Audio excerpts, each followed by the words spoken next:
رشتہ داروں کے ساتھ حسن سلوک کرنے کے کچھ مراتب ہیں۔ ایک ہے صلہ رحمی، ایک ہے مکافہ، ایک ہے قطع رحمی۔ صلہ رحمی کیا ہے؟ میل ملاپ رکھنا چاہے رشتہ دار نہ رکھیں، یہ صلہ رحمی ہے۔ رشتہ داروں کے حقوق ادا کرتے رہنا چاہے وہ نہ پوچھیں۔ مکافہ کیا ہوتا ہے؟ رشتہ دار اچھا سلوک کریں تو ان کے ساتھ اچھا سلوک کرنا، نہ کرے تو نہیں کرنا، یہ بدلے میں کرنا ہوتا ہے۔ اور تیسرا ہے قطع رحمی، اپنے رشتہ داروں سے قطع تعلقی کر لینا، بول چال بند، یا پھر ان کی کسی ضرورت کو جو آپ پورا کر سکتے ہو پورا ہی نہ کرنا، ان کے کام ہی نہ آنا، ان کی مدد ہی نہ کرنا، تو یہ سب کچھ اس میں آ جاتا ہے۔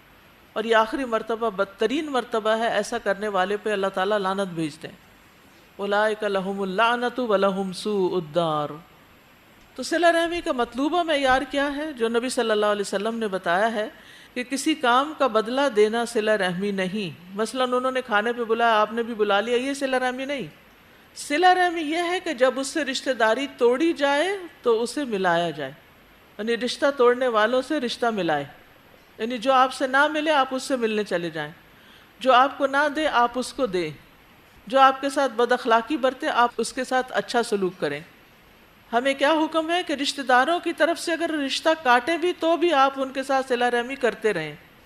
ابو ذر کہتے ہیں میرے خلیل نے مجھے 7 باتوں کا حکم دیا، ان میں سے ایک یہ ہے میں قرابت دار سے تعلق قائم رکھوں اگرچہ وہ پیٹھ پھیرے، اگرچہ وہ نہ بات کرے، اگرچہ وہ منہ موڑے، پھر بھی آپ کسی نہ کسی طرح ان سے تعلق قائم ہی کریں۔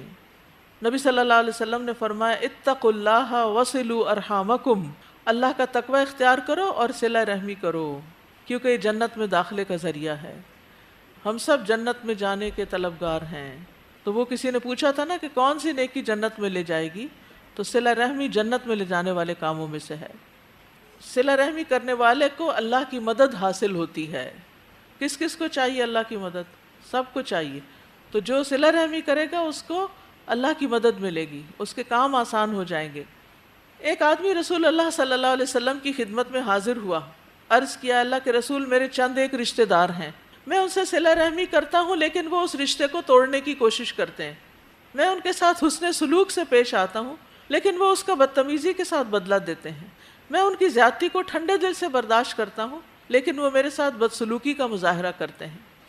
رسول اللہ صلی اللہ علیہ وسلم نے فرمایا اگر تو صحیح کہتا ہے تو گویا ان کے منہ میں گرم راکھ ڈال رہا ہے، جب تک تو اپنے عمل کو قائم رکھے گا اللہ تعالیٰ کی طرف سے تیرے لیے ایک مددگار مقرر رہے گا، تمہارے لیے ایک مددگار حاضر رہے گا، یعنی تمہارے کاموں میں آسانی ہوتی رہے گی۔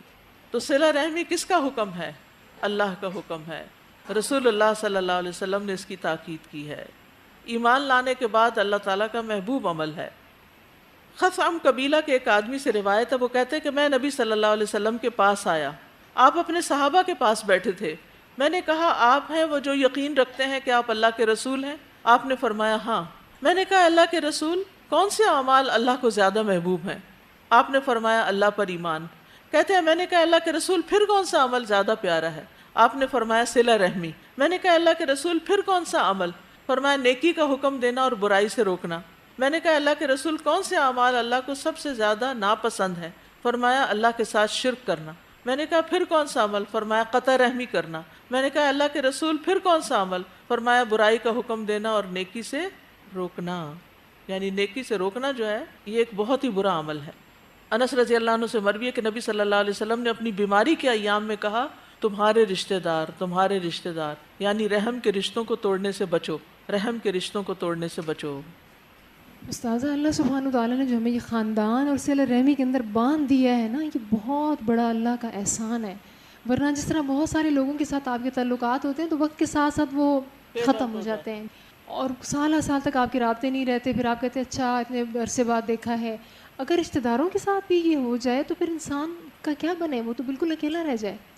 استاذہ جی ایک یہ تھا کہ جو ابھی آپ نے ایک روایت بتائی نا کہ ایک شخص نے آ کے کہا کہ میں ایسا ایسا کرتا ہوں اور میرے رشتہ دار مجھ سے جواب میں، یہ مجھے اتنی اہم لگی ہے بات، کیونکہ بعض اوقات یہ ہوتا ہے کہ ہم بھی یہی سوچنے لگ جاتے ہیں نا کہ فلاں کے ساتھ ہم اتنی دفعہ اچھا کر چکے ہیں، اتنی دفعہ اچھا کر چکے ہیں، وہ جواب میں برا ہی کر رہا ہے، تو آخر تو کوئی لمٹ ہے۔ لیکن یہ روایت میں آج اتنی زیادہ ایک وہ ملی ہے اطمینان کہ اصل میں ہم یہی چاہ رہے ہوتے ہیں نا کہ وہاں سے ہمیں رسپانس ملے، اور وہ رسپانس نہیں ملتا، لیکن رسپانس تو ہمیں مل رہا ہے اللہ تعالیٰ کی طرف سے اس مددگار کی صورت میں جو ہماری مدد ہو رہی ہے۔ بالکل، یعنی ہم چاہتے کیا ہیں؟ مدد ہی چاہتے ہیں نا، اور بعض اوقات ہم کسی خاص رشتہ دار سے مدد چاہ رہے ہوتے ہیں، ایسے ہی ہوتا ہے نا، جب وہ مدد نہیں کرتا تو ہم ڈس ہارٹ ہونے لگتے ہیں، ہم کہتے ہیں ٹھیک ہے ہم بھی اس کو چھوڑ دیتے ہیں، لیکن اللہ کی طرف سے مددگار ہے، آپ کا کام کہیں اور سے ہوگا تو اس میں پریشانی کی بات نہیں۔